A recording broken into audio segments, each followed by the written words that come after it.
पक्षी. आता अशा प्राण्यांची ओळख करूया जे हवेत उडतात. त्यांनाच पक्षी असे म्हणतात. कल्पना करा, जर आपल्याला पण पक्ष्यांप्रमाणे हवेत उडता आले असते तर किती मज्जा आली असती, नाही का?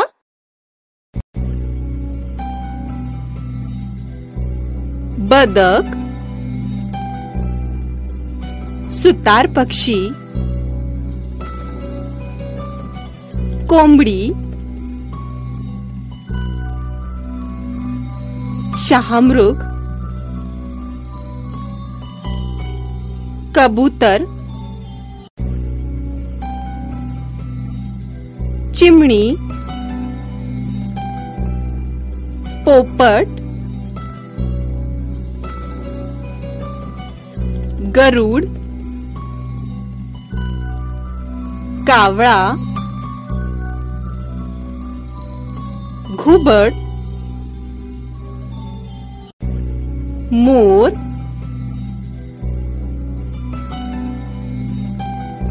पेंग्विन.